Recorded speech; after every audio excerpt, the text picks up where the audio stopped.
Hello भाई लोग, तो ये हमारी कहानी का भाग 5 है। अगर आप लोगों ने इसके पिछले भागों को नहीं देखा है तो जाकर देख लीजिएगा, और यदि हमसे कहीं कोई गलती हो जाए तो क्षमा कीजिएगा। तो चलिए कहानी के इस भाग को शुरू करते हैं।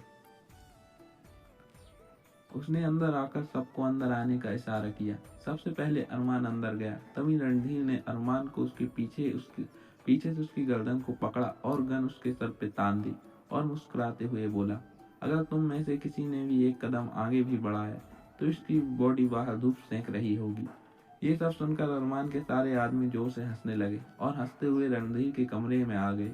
रणधीर ये सब देखकर हैरान हो गया और उसने अरमान की तरफ देखा, जो अभी भी शांत खड़ा था, बिना कोई चिंता के। उसके चेहरे पर कोई भाव ही नहीं थे, जैसे यहाँ हो रही किसी बात का उस पर कोई फर्क ही ना पड़ रहा हो। अरमान ने रणधीर का हाथ मोड़कर उसके जबड़े पर एक घूंसा मारकर उसे गिरा दिया।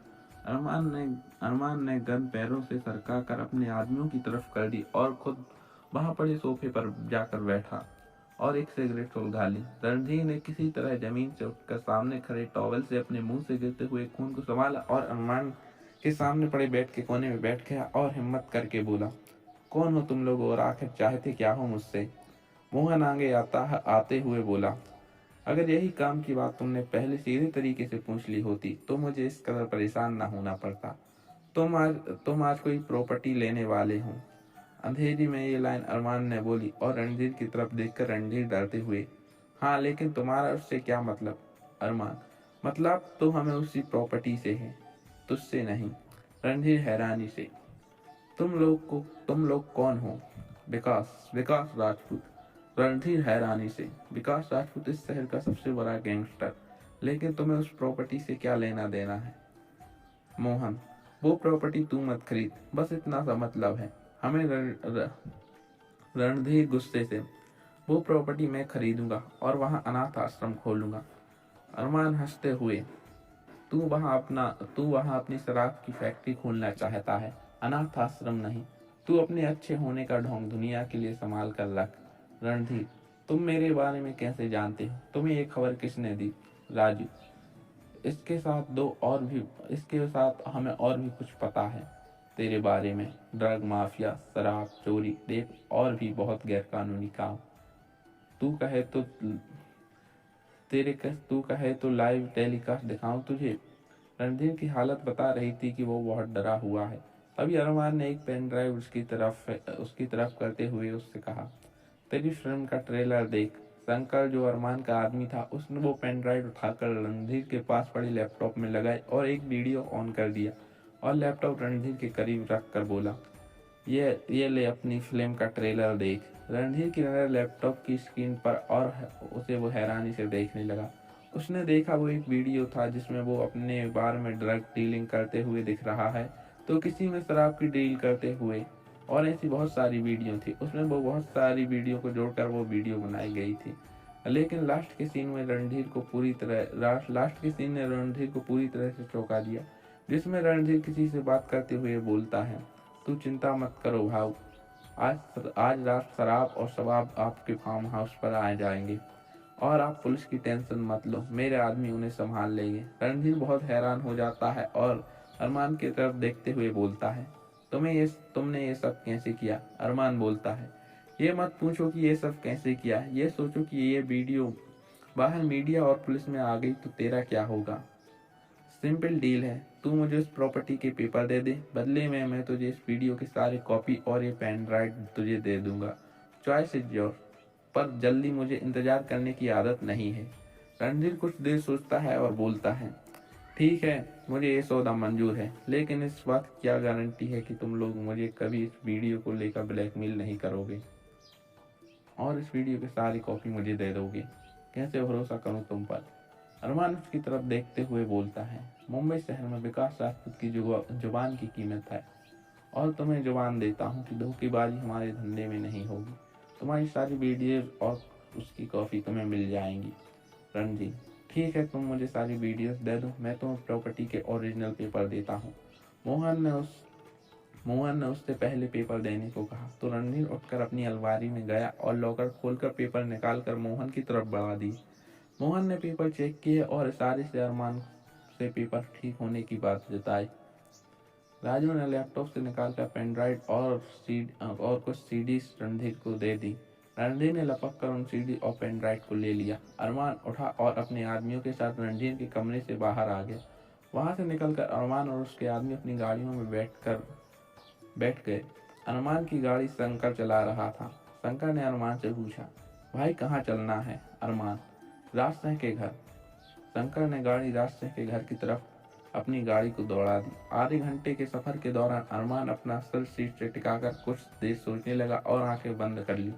लगभग आधे घंटे के बाद शंकर ने गाड़ी रोकी और अरमान से कहा, भाई हम आ गए हैं। अरमान ने अपनी आंखें खोली और आदमियों के साथ बाहर आ गया और राज के बंगले के अंदर गया। राज ने अपने हॉल में बेचैनी से चक्कर लगा रहा था। शायद वो इंतजार कर रहा था अरमान का।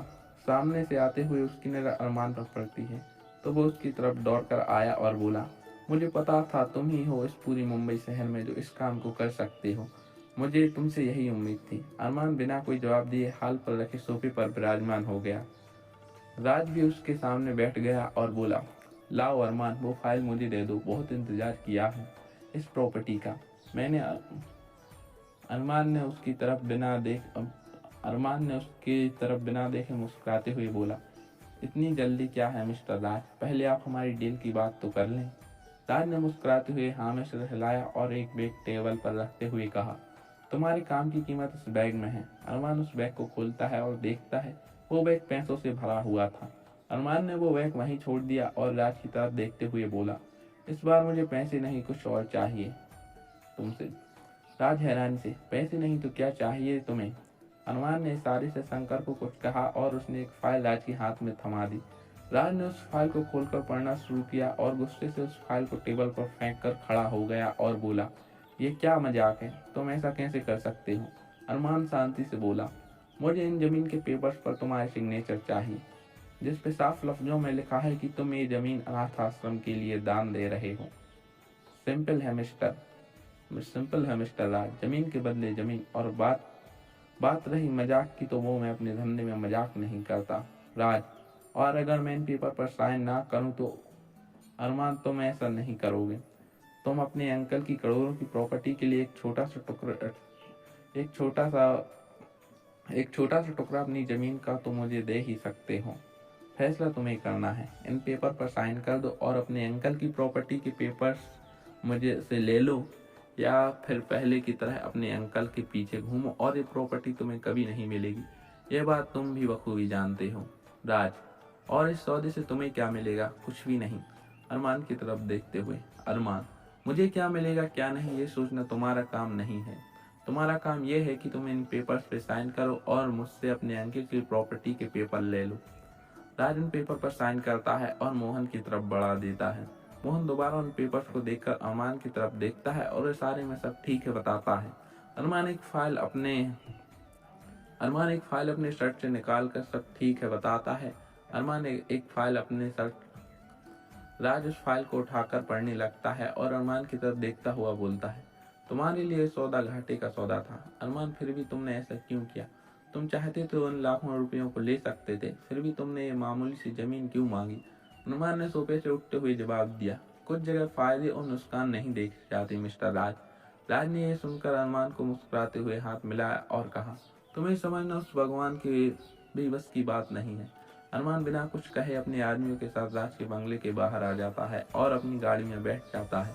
अरमान की गाड़ी उसके साथ राजू, शंकर और मोहन थे और अरमान ड्राइविंग सीट पर। अरमान ने अपनी गाड़ी स्टार्ट की और हाईवे की तरफ घुमा दी। 15 मिनट बाद अरमान अपनी गाड़ी सड़क पर चला रहा था। तभी 3 लड़के सड़क के किनारे चलते हुए एक लड़के को धक्का अरमान की गाड़ी की तरफ दे देते हैं।